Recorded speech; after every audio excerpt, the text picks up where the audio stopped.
এই অদ্ভুত কম্বিনেশন আপনার স্বাদগ্রন্থিকে আসলেই চমকে দিবে। একবার শুধু ট্রাই করে দেখবেন। দেশি গ্রামে ফিরে আসুন, গ্রামের রান্নাঘরের গোপন রেসিপি। যদি রান্নাটি দেখতে চান তাহলে পুরো ভিডিওটা দেখতে হবে। আর হ্যাঁ, এই স্বাদ কিন্তু ভুলতে পারবেন না, একবার খেলে বারবার চাইবে। এই অদ্ভুত রান্নার রেসিপিটা যদি দেখতে চান ভিডিওটি স্কিপ না করে পুরো ভিডিওটা দেখতে থাকুন। তো গাইস, চলে যাচ্ছি রান্নার পর্বে। আজকে রান্না করব কাঁঠালের বিচি দিয়ে মুরগির মাংস। কাঁঠালের বিচি দিয়ে মুরগির মাংস রান্না করলে যে স্বাদ তৈরি হয় তা বেশ আলাদা, ঘ্রাণযুক্ত এবং দেশি ধরনের হয়। এই স্বাদ এবং সুস্বাদু গুণ সম্পর্কিত যদি কোনো কথা বলতে হয় তাহলে আমি বলবো বিচিতে থাকা প্রোটিন ও চর্বি থেকে এক ধরনের মাটির গন্ধযুক্ত ঘন স্বাদ বের হয়, যা মুরগির মাংসের সঙ্গে মিশে গিয়ে একটা গ্রামীণ ও পারিবারিক খাবারের রূপ দেয়।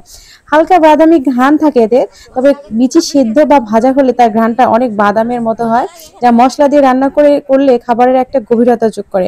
মুরগির ঝোল ঘন করে তোলে, সেই সঙ্গে নতুন টেক্সচার বা গঠন দেয়, যেটা খেতে একদম অতুলনীয় গাইস। সেদিন আসলে রান্নাটা হতো শুধু মুরগির মাংস। হঠাৎ করে শাশুমা এসে বলছে, আরে না না না, দাঁড়া দাঁড়া দাঁড়া, এখানে একটা জিনিস অ্যাড করবো। আমি বললাম, কি অ্যাড করবেন আম্মা? তো উনি বললেন, আজকের মুরগির মাংসে আমি একটা জিনিস অ্যাড করবো, সেটা হচ্ছে কাঁঠালের বিচি। আমি বললাম, আরে না না, কেন আম্মা, এগুলো অ্যাড করিয়েন না তো, আমার এমনিতে পেটে ট্রাবল হচ্ছে, আর তাছাড়া রোজা আছি। যেহেতু আসলে 2টা রোজা করতে হয়, সেক্ষেত্রে আসরের ওই দ্বিতীয় রোজাতে আম্মা এই মুরগির মাংস কাঁঠালের বিচি দিয়ে রান্না করার কথা বলতেছিলেন। তো সেক্ষেত্রে আমার আসলে পেটে একটু ট্রাবলও হচ্ছিল, যার জন্য আমি নিষেধ করতেছিলাম, আমি একটু বিরক্ত হচ্ছিলাম।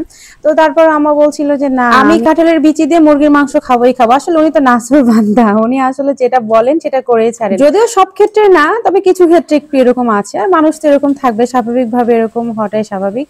যেহেতু শাশুমা মানুষ, বাড়ির একটা মুরব্বী, আর সে তো বাড়ির প্রধান গৃহকর্ত্রী, সেক্ষেত্রে তো ওনার মতামতটা সবসময় ফার্স্ট প্রায়োরিটিতে থাকে, এটাই তো স্বাভাবিক। তো জীবনে প্রথমবারের মতো আমি এই খাবারটা খাবো, প্লাস রান্নাও করব। তো সেক্ষেত্রে আমি আসলে মশলাগুলো কষিয়ে নেওয়ার জন্য প্রথমে পেঁয়াজ, মরিচ, রসুন, দারচিনি, এলাচ এবং লং, তেজপাতা সবই নিয়ে নিয়েছিলাম। এবার সুন্দর মতো করে একটু এটা নেড়ে চেড়ে তারপরে সব মশলাগুলো দিয়ে সুন্দর মতো কষিয়ে নিব। সেক্ষেত্রে আমি নিয়েছিলাম মরিচের গুঁড়া, জিরার গুঁড়া, ধনিয়ার গুঁড়া, আদা রসুন বাটা, সবকিছু যেগুলো আপনারা নর্মালি মুরগির মাংসে ব্যবহার করেন। মূলত সেসব মশলা দিয়েই আসলে এই রান্নাটা আমিও রান্না করেছিলাম। নর্মালি আপনারা সবাই জানেন কম বেশি মুরগির মাংসে কি কি আসলে মশলা অ্যাড করা হয়। তো আমি সেজন্য একটু গরম মশলার পাশাপাশি যাতে একটু ফ্লেভারটা ভালো আসে, সেজন্য একটু জিরা দিয়ে দিচ্ছি, মানে কাঁচা জিরাটা অ্যাড করছি এখানে। একটু ভেজে নেড়ে চেড়ে এর মধ্যে আমি বাকি পরবর্তীতে সব মশলাগুলো অ্যাড করব। তো আমরা আসলে কাঁঠালের বিচিটা কেটে নেই নাই, এটা আম্মা আসলে শিলপাটা, মানে শিলের যে নোড়াটা ছিল সেই নোড়াটা দিয়ে সুন্দর মতো থেতো করে নিয়েছিলেন। তারপরে সেটা আসলে লবণ দিয়ে প্রেসারে সেদ্ধ করে নিয়েছিলেন, মানে মূলত আমাকে সেটা সেদ্ধ করে নিতে বলেছিলেন।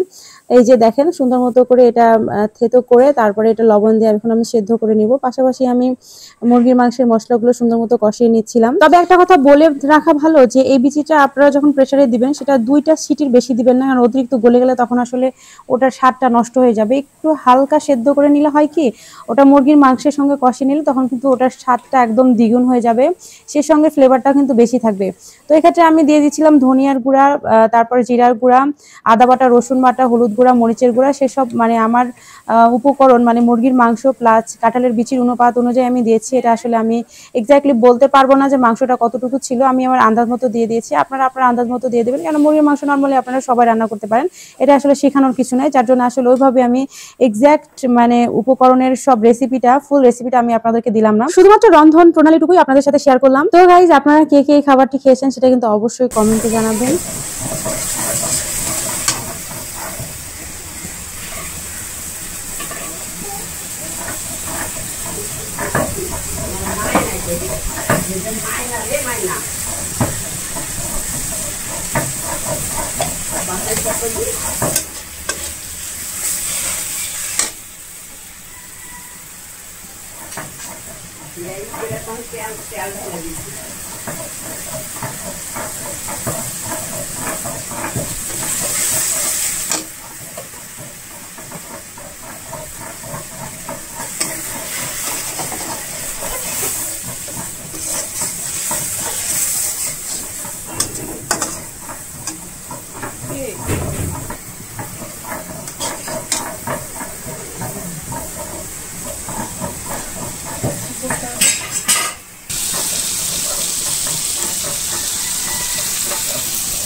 সত্যিকার অর্থে আমার তো বিশ্বাসই হচ্ছিল না যে এই খাবারটা এত বেশি মজা হবে।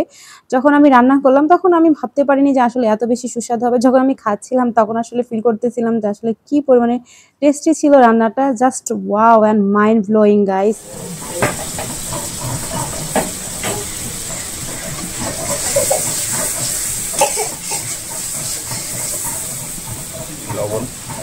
তো যেহেতু রান্নার ভিডিওটা আমি করতেছিলাম আর আমার মধ্যে এত বেশি এক্সাইটমেন্ট ছিল যে আমি লবণ দিতেই ভুলে গিয়েছিলাম। পরে আমি ইয়ানের বাবাকে বলতেছিলাম আসলে আমি তো লবণ দিতেই ভুলে গিয়েছি।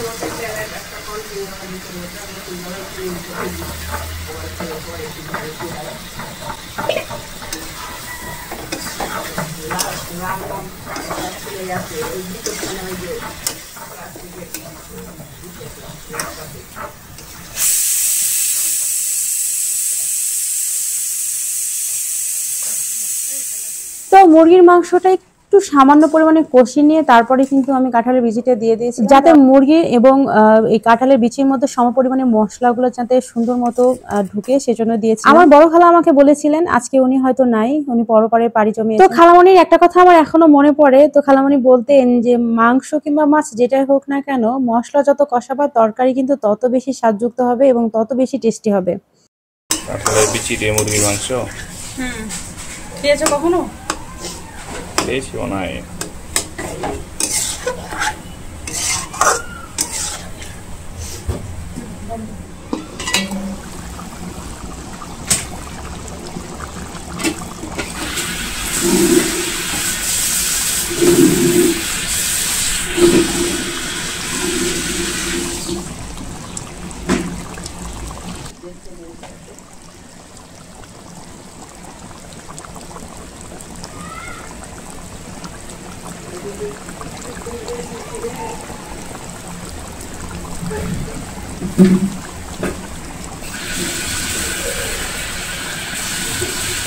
সত্যিকার অর্থে আমি চাইলে কিন্তু মাংসটা আরো বেশি সুস্বাদু করে রান্না করতে পারতাম, কিন্তু যেহেতু কাঁঠালের বিচি জিনিসটা আসলে আমি খুবই তুচ্ছ তাচ্ছিল্য করেছিলাম এবং আমি ভেবেছিলাম কি আর এমন হবে, খেতে মনে হয় খুবই বাজে হবে। আসলে আম্মা আমাকে বারবার বলতেছিল যে অনেক টেস্টি হয়, বাট আমার কেন জানি একটা কাঁঠালের উপর একটা অরুচি আসছে। কেননা আমার যখনই আমি একটা কাঁঠালের একটা পিস যদি খেয়েও থাকি, তো সেক্ষেত্রে আমার পেটে ট্রাবল হবে, যার জন্য সেই মানে খারাপ লাগা থেকে ওর কাঁঠালের বিচির প্রতিও আমার একটা মানে কি বলবো, একটা অরুচির ব্যাপার থাকে না, ওরকম একটা ব্যাপার ছিল। তো যাই হোক, সেটা থেকে আমি আসলে ওরকম ভাবে মানে মনোযোগ দিয়ে রান্নাটা করিনি। তারপরেও গাইজ এত বেশি সুস্বাদু হয়েছিল যেটা আসলে অতুলনীয়, বলার বাহির। তো যাই হোক, আমি এর পরবর্তীতে আবারও হয়তো চেষ্টা করব এই কাঁঠালের বিচি দিয়ে গরুর মাংস কিংবা খাসির মাংস যেটাই হোক না রান্না করার। কারণ আসলে যেহেতু আমি একবার এই স্বাদটা পেয়ে গেছি, আসলে এটা তো আসলে মিস করবার মতো না। আমি বাসায় গেলে আমার বাবা মাকে অবশ্যই এই রান্নাটা করে খাবো। আপনারা চাইলে আপনারাও আপনাদের প্রিয়জনদেরকে এত লোভনীয় এবং সুস্বাদু রান্নাটা তৈরি করে দিতে পারেন, কেননা এর স্বাদ হচ্ছে অতুলনীয়, পুষ্টিগুণে ভরপুর, অর্থাৎ পুষ্টিগুণ সমৃদ্ধ একটি খাবার। কেননা এই রান্নায় আপনি একদিকে পাচ্ছেন উচ্চ প্রোটিন ও খনিজ, অন্যদিকে পাচ্ছেন উচ্চ আঁশ ও উদ্ভিজ্জ উপাদান, যা হজম, পেশি শক্তি এবং রোগ প্রতিরোধ ক্ষমতা বাড়াতে সহায়তা করে। এর উপকারিতা সংক্ষেপে যদি আমি বলতে চাই, মুরগির মাংস হচ্ছে প্রোটিন, যেটা পেশি শক্তি বৃদ্ধি করে। কাঁঠালের বিচি ফাইবার, হজম শক্তি উন্নত করে। সেই সঙ্গে কাঁঠালের বিচি ও মাংসের আয়রন আপনার রক্ত শূন্যতা রোধ করবে এবং কাঁঠালের বিচির পটাশিয়াম আপনার হৃদযন্ত্র ও রক্তচাপ নিয়ন্ত্রণ করে। সেই সঙ্গে উভয়ের অ্যান্টিঅক্সিডেন্ট রোগ প্রতিরোধ ক্ষমতা বাড়াতে সাহায্য করে। তো গাইস, আজকের ভিডিওটি আপনাদের কেমন লেগেছে সেটা কিন্তু অবশ্যই কমেন্টে জানাবেন। সেই সঙ্গে আমার চ্যানেলটিকে সাবস্ক্রাইব করে দিয়ে পাশে থাকা বেল আইকনটি বাজিয়ে দেবেন, যাতে করে আমার চ্যানেলের সব আপডেটগুলো আপনারা ফার্স্ট পেয়ে যান। তো ঠিক আছে এভরিওয়ান, আজকে এ পর্যন্তই। সবাই ভালো থাকবেন, সুস্থ থাকবেন। পরবর্তী ভিডিও দেখার আহ্বান জানিয়ে এখানে শেষ করছি। আল্লাহ হাফেজ, আসসালামু আলাইকুম।